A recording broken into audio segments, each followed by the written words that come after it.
Salam Bapak Ibu, ketemu lagi dengan saya Rafid Page di sini dan saya adalah admin dari channel ini. Kalau sebelumnya Bapak Ibu telah berkunjung ke channel saya dan menyaksikan setiap konten yang saya sungguhkan, dan sayalah kreator dari setiap video tersebut. Terakhir-terakhir ini ada wabah yang melanda Indonesia dan menjadi isu yang memang sangat ramai untuk dibicarakan. Dan itu juga bukan hanya di YouTube, di media sosial lainnya juga sudah sangat laris manis mengenai cerita ini.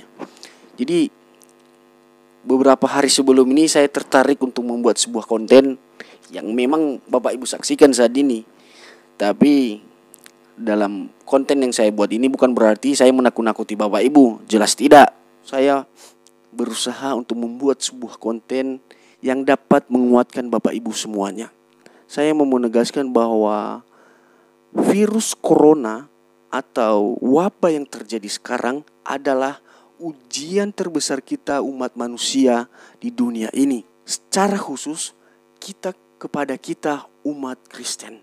Apabila kita tidak mengerti apa tujuan dari wabah ini, saya pikir kita akan merasa cemas yang berlebihan. Kita akan merasa takut dengan apa yang sudah terjadi sekarang.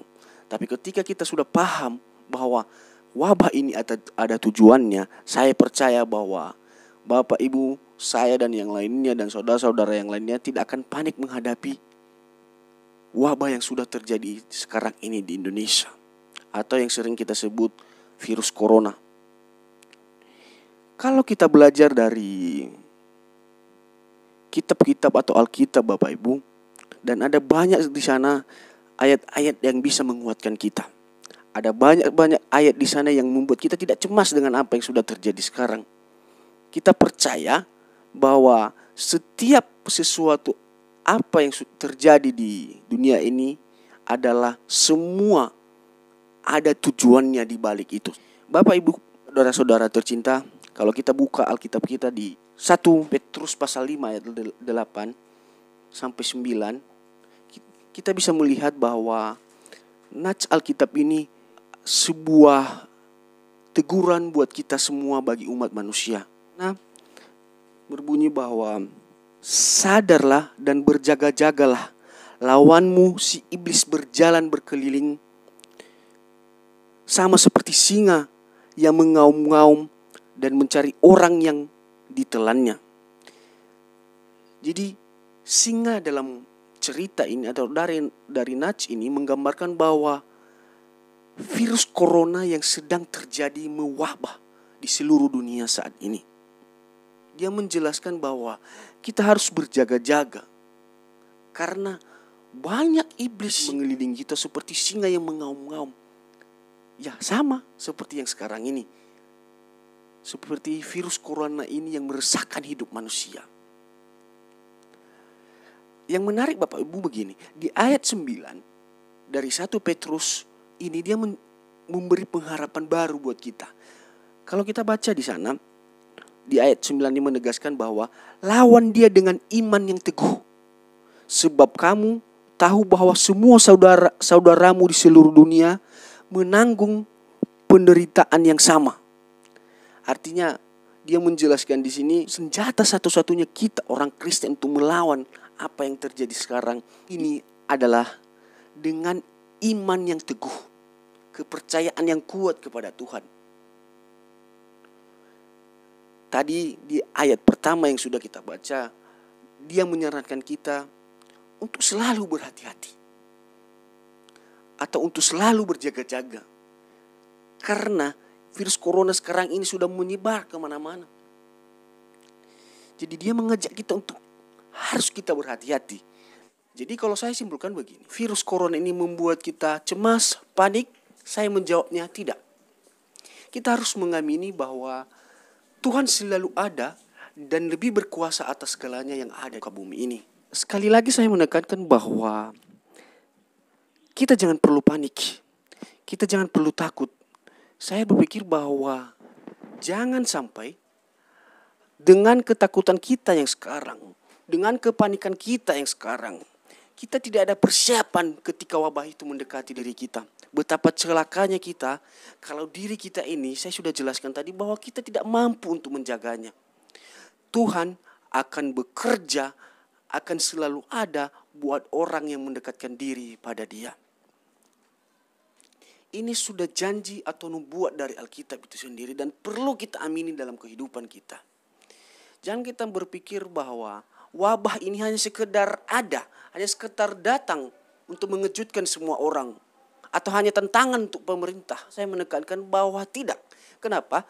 Ini adalah betul-betul sebagai ujian kepada kita manusia. Bagaimana kita di dunia ini kalau seandainya wabah ini melanda kita? Apakah kita sudah siap?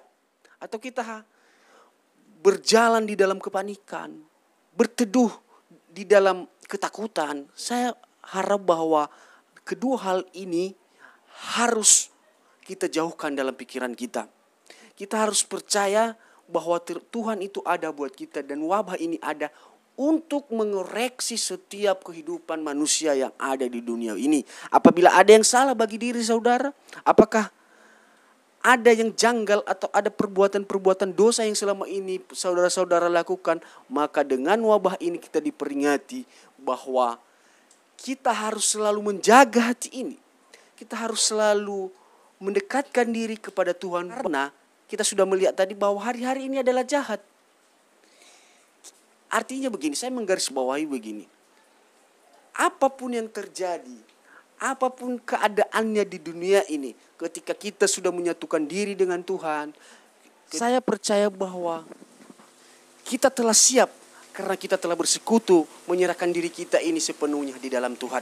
Mari kita imani hal-hal yang baik karena Alkitab mencatat bahwa apapun yang kita pikirkan, apapun yang selalu kita bawakan dalam alam bawah sadar kita, maka Alkitab menerangkan bahwa itu akan terjadi pada kita. Mari kita isi pikiran kita, mari kita isi hati kita ini dengan hal-hal yang baik. Mari kita pikirkan bahwa virus ini tidak akan menghampiri saya, tidak akan bersatu dengan daging saya ini, karena saya telah bersekutu dengan Tuhan.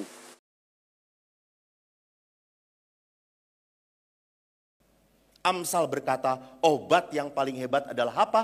Hati yang penuh sukacita, hati yang gembira.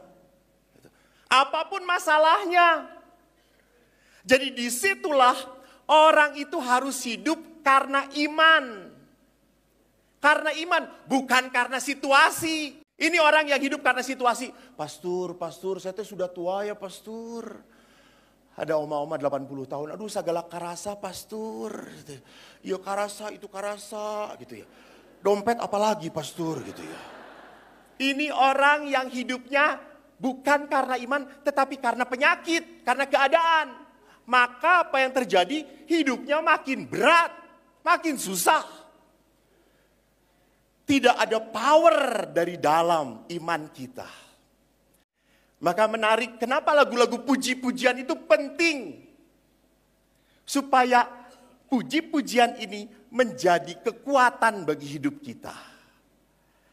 Maka malam hari ini kita mau berbicara tentang marilah kepadaku semua yang letih lesu dan berbeban berat. Jadi kata-kata ini mental kalau Anda tidak percaya pada Yesus. Jadi pertama-tama harus ada rasa percaya dulu, baru datang pada Yesus ada artinya. Kalau saya tidak percaya cuma datang doang, ya tidak dapat apa-apa. Kata-kata Yesus, marilah kepadaku yang letih lesu, ini hanya, sekali lagi, hanya berguna bagi orang yang percaya kepada Yesus. Jadi dasarnya adalah apa? Percaya dahulu. Baru kata-kata ini punya power, punya kekuatan. Maka Yesus mengatakan, marilah kepadaku. Hai kamu semua yang letih, lesu dan berbeban berat. Bagi yang percaya. Mari kita renungkan bahwa setiap orang taat, dekat pada Tuhan punya motivasi berbeda-beda. Macam-macam. Kan ada yang datang kemari pun motivasinya beda-beda. Saya datang Daripada nggak ada acara, daripada ngelamun di rumah, ya sudahlah datang ngedengerin si borok kokok itu.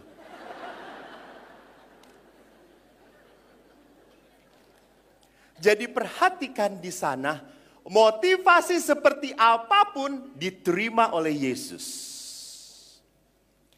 Dan mari kita lihat motivasi dari yang terendah sampai yang tertinggi. Pertama, manusia datang kepada Tuhan karena apa? Takut celaka. Takut tidak diberkati, takut kena musibah. Ini motivasi yang rendah. Maka dia ke gereja pun takut, jangan-jangan kena celaka lagi. Jadi ada orang yang kena celaka karena langsung berpikir, aduh saya kena musibah pastor, gara-gara minggu kemarin saya tidak ke gereja. Ini. Jadi dia takut sekali kalau melanggar perintah Allah pasti kena tulah. Kena tulah. Dan yang kedua sebaliknya, datang kepada Tuhan karena mengharapkan berkat. Karena ingin dikabulkan doa-doanya. Karena tidak mau mendapat kesulitan dalam hidup. Maka saya datang pada Tuhan. Jadi Tuhan saya datang, semoga semua usaha saya diberkati. Saya sudah baik Tuhan, ini saya selalu hadir, saya selalu aktif. Berikan kelancaran dalam usaha saya. Ini boleh, enggak apa-apa. Ini motivasi kedua yang lebih baik daripada motivasi pertama. Daripada takut. Dan yang terakhir adalah datang kepada Tuhan karena pengalaman kasih. Karena pengalaman dicintai. Seorang ibu yang sudah divonis kanker. Stadium terakhir. Di mana kanker itu begitu mematikan bagi dia. Tapi akhirnya dia selamat dan kanker itu tidak ganas lagi. Ibu itu merasakan, pastor saya sukacita sekali. Dan ibu itu sekarang kerja di Yayasan Kanker Katolik yang selalu meminta saya untuk berbicara. Dia kena kanker.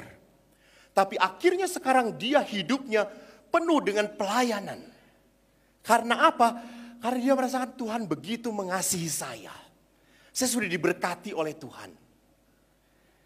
Jadi pengalaman kasih sangat penting di dalam hidup keagamaan. Di dalam relasi dengan Tuhan.